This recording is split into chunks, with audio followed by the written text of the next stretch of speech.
Hello everyone, সবাইকে স্বাগত জানাচ্ছি এই ডিপ ডাইভ সেশনে।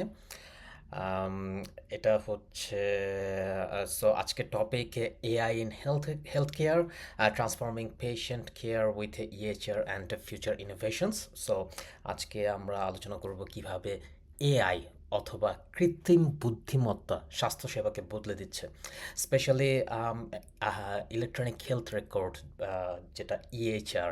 সো সেটাকে নিয়ে আমরা আলোচনা করব, আর ফিউচার প্রেডিক্টিভ টেকনোলজি নিয়েও আলোচনা করব। বর্তমান সময়ে মেডিকেল শিক্ষার্থীদের জন্য এটি জানা অত্যন্ত গুরুত্বপূর্ণ, কারণ এটি রোগীদের জন্য আরও উন্নত চিকিৎসার সুযোগ সৃষ্টি করছে। আর এই প্রেজেন্টেশনে আমি আছি, আমার নাম Awlad Hossain. So I will begin with my introduction. আমার ব্যাকগ্রাউন্ড, আমার আমি আমি I am from clinical background. MBBS complete করেছি Sylhet M H Osmani medical college থেকে। তারপর এমপিএইচ করেছি James P Grant school of public health, BRAC university থেকে।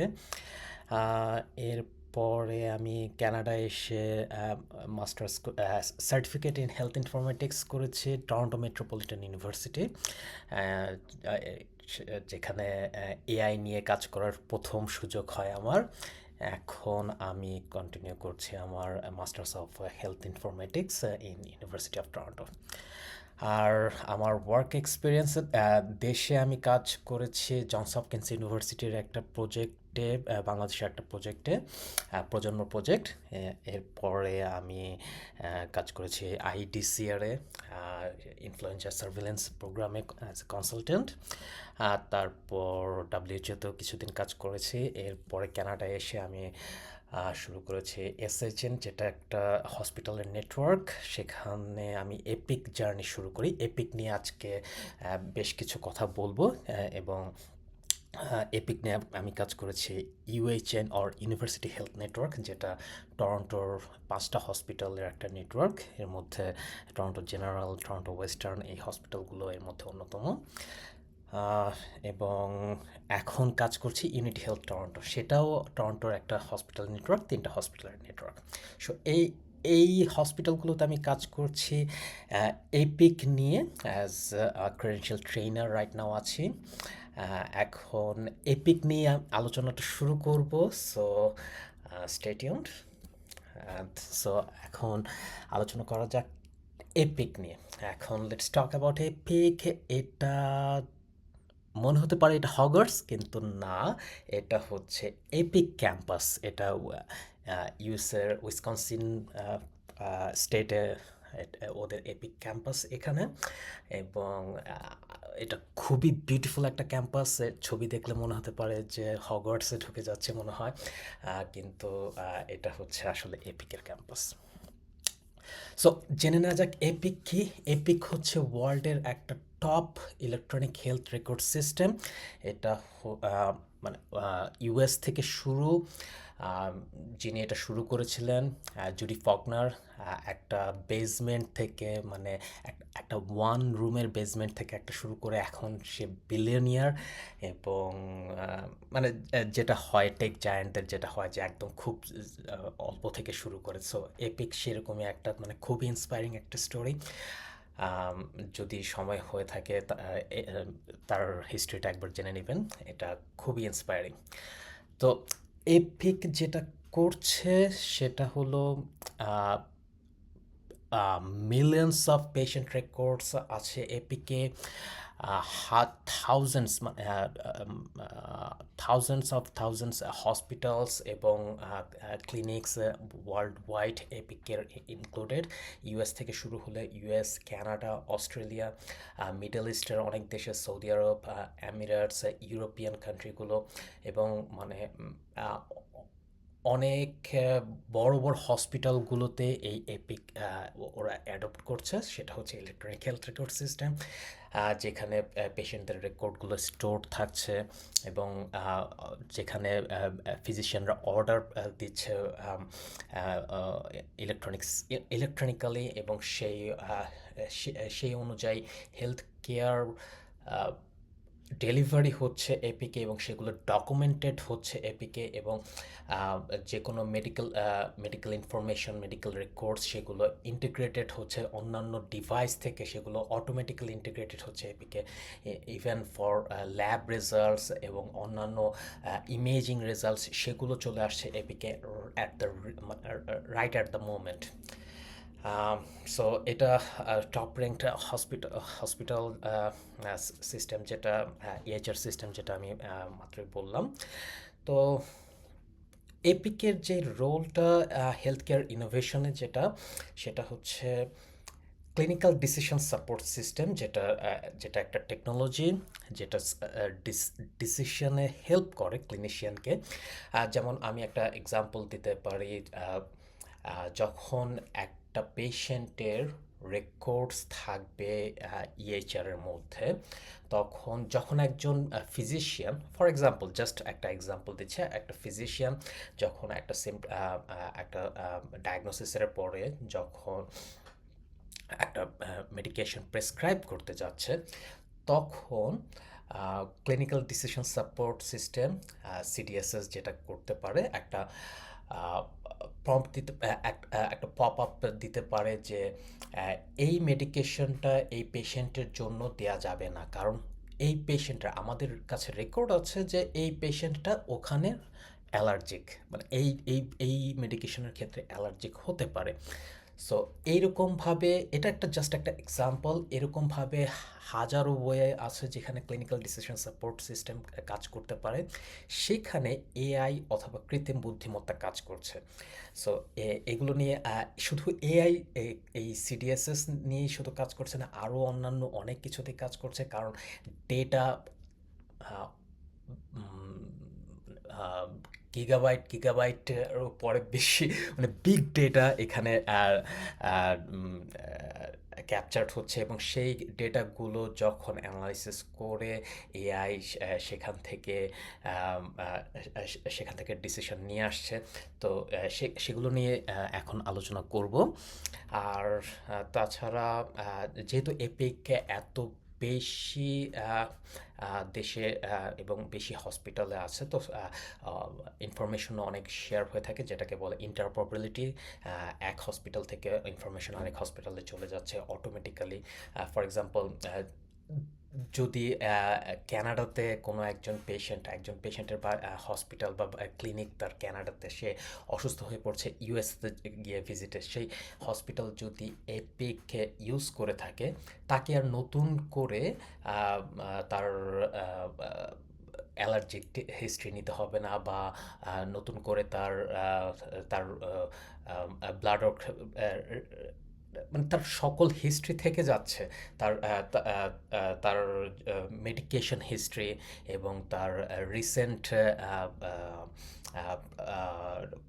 অন্য কোনো ডায়াগনোসিস আছে কি না, যেগুলো কনসিডার করতে হবে। তো সেই ধরনের সকল কিছু এক এক জায়গায় চলে আসছে in the real time. So এটা হচ্ছে একটা বড় অ্যাডভান্টেজ। সে কারণে হেলথ কেয়ার ইনোভেশনে এপিকের রোলটা অনেক বেশি। যেমন একটা কোভিড-19 ক্ষেত্রে দেখা গেছে যে এপিক অ্যানালাইটিক্সটা যে হেল্পটা করেছিল, যে আইসিইউ বেড অ্যাভেলেবিলিটির টা দেখিয়েছিল in the real time. So সেটা খুব হেল্প করেছিল বেটার রিসোর্স ডিস্ট্রিবিউশনের ক্ষেত্রে। এখন আলোচনা করা যাক ইলেকট্রনিক হেলথ রেকর্ডস নিয়ে। আম, বাংলাদেশের ক্ষেত্রে এটি কেন গুরুত্বপূর্ণ? যদিও এপিক এখনও বাংলাদেশে প্রচলিত নয়, তবে ডিজিটাল স্বাস্থ্য অর ডিজিটাল হেলথ রেকর্ড ব্যবস্থার পপুলারিটি বাড়ছে। ঢাকা এবং বেশ আশেপাশের কিছু জেলার কিছু হসপিটালে অলরেডি ডিজিটাল রেকর্ড ব্যবহার শুরু করেছে হসপিটালের জন্য ইএমআর থ্রুতে। সো কিছু লোকাল অ্যাপ এগুলো আছে, তো বেশ কিছু বড় বড় হসপিটালে এই ধরনের ইউজ করে থাকে। তো এখন আমরা একটু দেখব যে এই ইএইচআর কিভাবে গেম চেঞ্জার হয়ে কাজ করছে হেলথ কেয়ারের ক্ষেত্রে। আম, যদিও বাংলাদেশের অনেক হসপিটালে হাতের লেখা বা পেপার বেসড রেকর্ড ব্যবহার করে, কিন্তু ইএচআর এর যে সুবিধাটা হচ্ছে যে ডিজিটালি রেকর্ডটা করে থাকে। সো পেপার বেসড আর হচ্ছে না অনেক ক্ষেত্রে, কিছু কিছু ক্ষেত্রে পেপার বেসড করে থাকে বা দুটা একসাথে করে থাকে। যেমন আমি এপিকের কথা যেটা বললাম, এপিকে টোটালি ডিজিটাইজড, কিন্তু কিছু কিছু জায়গায় অনেক সময় দেখা যায় যে কিছু ক্ষেত্রে পেপারও ইউজ করে থাকে। সো ইএচআর এর মেইন পারপাসটা হচ্ছে যে পেপার বেসড রেকর্ডিং সিস্টেমটাকে রিপ্লেস করছে। আর বেনিফিট হচ্ছে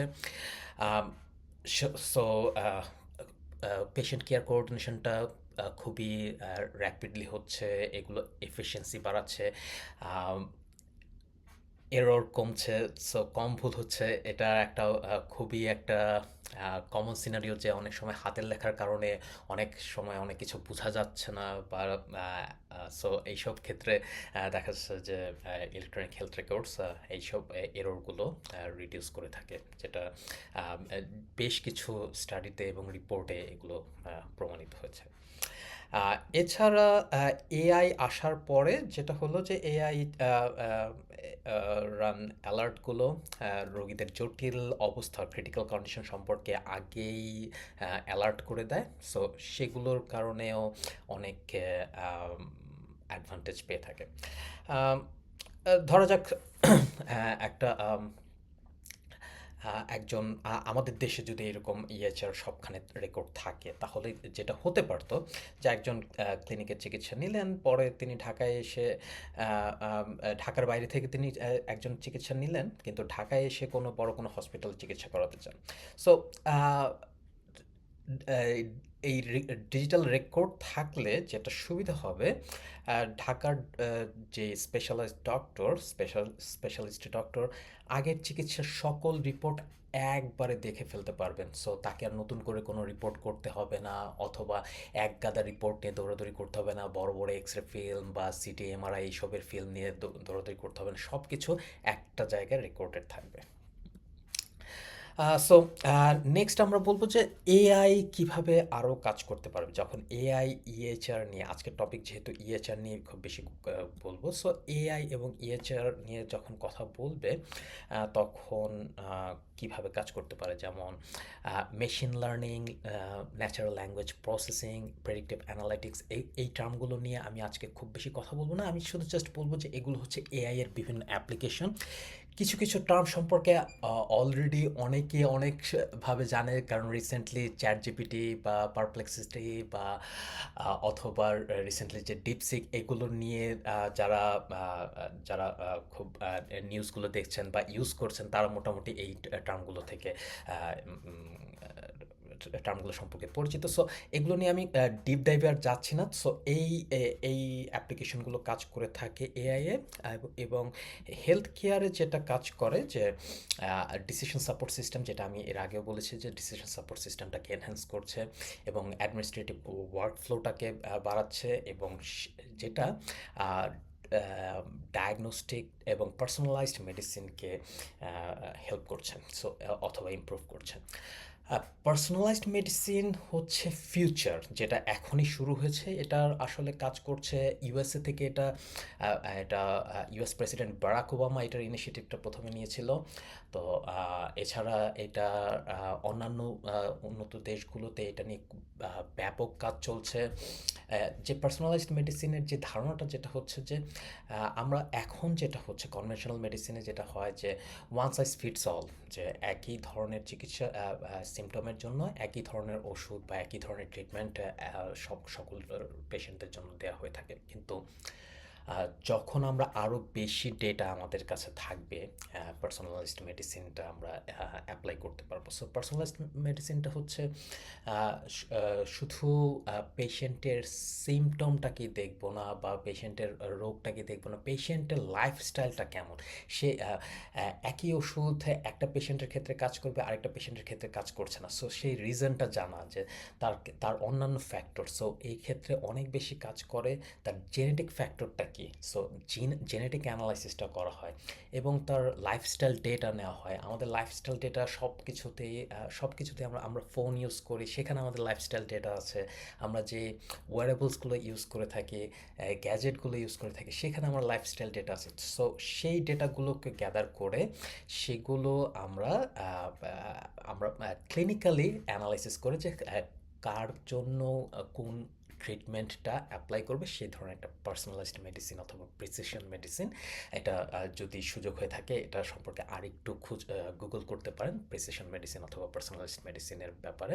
আমার একটা সুযোগ হয়েছিল কাজ করার ক্যানাডার পার্সোনালাইজড মেডিসিন অথবা প্রিসিশন মেডিসিনের রেডিনেস নিয়ে। তো সেটা খুবই ইন্টারেস্টিং একটা টপিক। সো এটাই ফিউচার। সো এই ক্ষেত্রে এআই খুবই ইম্পর্ট্যান্ট, কারণ হচ্ছে এত ম্যাসিভ অ্যামাউন্টের ডেটা থাকবে যেটা অ্যানালাইসিস করার জন্য এআই এর ইম্পর্টেন্স অপারেশন। সো সেটা সেটা নিয়ে আমি জাস্ট একটা হিন্টস দিলাম যে এআই কিভাবে হেল্প করতে পারে হেলথ কেয়ারে। সো নেক্সট আরেকটা রিয়েল ওয়ার্ল্ড এক্সাম্পল দিতে চাচ্ছি, যেটা যেমন এআই বেসড ক্যান্সার ডিটেকশন করেছে রেডিওলজিতে, আম, আম, যেটা ইমপ্রুভ করেছে accuracy for 20 to 30%, reducing the false positives.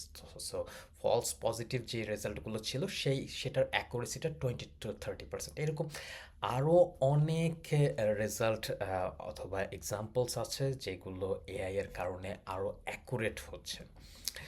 So AI এবং ইএইচআর যখন একসাথে হচ্ছে তখন কি হচ্ছে যে অটোমেটিং ক্লিনিক্যাল ডকুমেন্টেশন, যেমন স্পিচ টু টেক্সট হচ্ছে অথবা সামারাইজেশন হচ্ছে। এটা আরেকটা খুবই ইউনিক একটা এক্সাম্পল ফর এআই। যেমন এটা নিয়ে কাজ হচ্ছে যে পেশেন্ট যখন ডক্টর যখন পেশেন্টকে ভিজিট করছে তখন অনেক অনেক বেশি রেকর্ড নিতে হয়, নোটস রাখতে হয়। সো এটা এখানে এটাকে ইজি করার জন্য যেটা করছে যে সেটা স্পিচ টু টেক্সটে কনভার্ট করে দিচ্ছে। যখন ডক্টরের সাথে পেশেন্টের কনভারসেশন হচ্ছে সেখান থেকে সেটা টেক্সটে সেটা কনভার্ট হচ্ছে এবং সেটা পরবর্তীতে সেটা অ্যানালাইজ করে সেটার একটা সামারি রিপোর্ট অটোমেটিক জেনারেট হয়ে যাচ্ছে। সো যেটা করছে যে এটা অনেক বেশি অ্যাকুরেট হচ্ছে। এটা মানে ভুলে যাওয়ার অনেক ইম্পর্টেন্ট ইনফরমেশন ভুলে যাওয়া হতে পারে। সো সেক্ষেত্রে এটা হেল্প করছে অনেক। এবং আবার অনেক সময় দেখা যাচ্ছে যে অনেক টাইম কনজিউমিং হয় এইসব রেকর্ডগুলো করতে। সো সেই টাইমটা সেভ করছে ফর ক্লিনিশিয়ানস। সো এটাও আরেকটা দারুণ একটা ফিচার যেটা এআই এর মাধ্যমে হয়ে থাকে। সো এআই এখানে কেন কাজ করে? আমাদের তো অন্যান্য অনেক ট্রান্সক্রাইব অ্যাপ আছে যেগুলো কাজ করতে পারে, কিন্তু যেহেতু এটা medical health care related, so এটা খুবই হাইলি সেন্সিটিভ। সো অন্যান্য অ্যাপের উপরে ওইভাবে অনেক ইস্যুস আছে, প্রাইভেসি বা অন্যান্য অনেক ধরনের ইস্যুস আছে। সো এইসব কারণে এআইটা খুবই ইম্পর্টেন্স এখানে। সো নেক্সট পয়েন্টটা আমি যেটা হচ্ছে যে প্রেডিক্টিং পেশেন্ট ডিটেরিয়েশন। সো আর আর্লি ওয়ার্নিং সিস্টেমটা আছে, যেমন এর আগে যেটা বললাম যে এআই ইমেজের কারেক্ট রেজাল্ট দিতে পারে। এছাড়া অনেক সময় আর্লি ডিটেক্ট করতে পারে।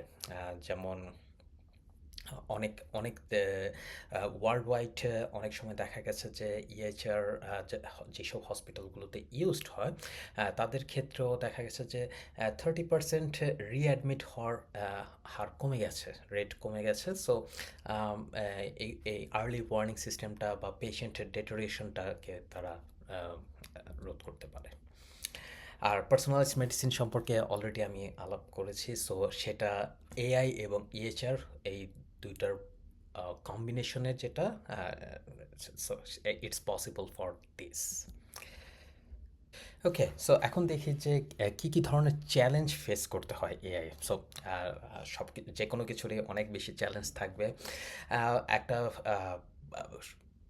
ফার্স্ট যে ইস্যুসটা সেটা হচ্ছে ইন্টারঅপারেবিলিটি। সো ইন্টারঅপারেবিলিটিটা হচ্ছে যে বিভিন্ন হসপিটালের সাথে যদি কানেকশন না থাকে, তাহলে একটা হসপিটালে যদি রেকর্ডটা থেকে থাকে তাহলে কিন্তু এই এআই এ ইএইচআর এর আমরা ফ্যাসিলিটিসটা পাবো না। সো এটা হচ্ছে একটা বড় ইস্যুস। সো ইন্টারঅপারেবিলিটি ইস্যুসটা একটা বড় চ্যালেঞ্জ হচ্ছে ডেটাগুলো এক্সচেঞ্জ হচ্ছে না, এবং এর মধ্যে একটা বড় আরেকটা কারণ হচ্ছে সব হসপিটাল তো আর একই সিস্টেম ইউজ করবে না। সো এই এই ইএইচআর সিস্টেমগুলোর একটা ল্যাঙ্গুয়েজ থাকে, নিজস্ব ল্যাঙ্গুয়েজ। সো এক একটা ইএইচআর সিস্টেমের এক এক ধরনের ল্যাঙ্গুয়েজ। সো একজন যদি আরেকজনের ল্যাঙ্গুয়েজটা না বুঝে তাহলে কিন্তু তাদের মধ্যে ইনফরমেশনটা শেয়ার করতে পারবে না। সো এটা হচ্ছে খুবই সহজে ইন্টারঅপারেবিলিটির প্রবলেমটা যেটা বলছি। সো এটা হচ্ছে একটা বড় ইস্যু।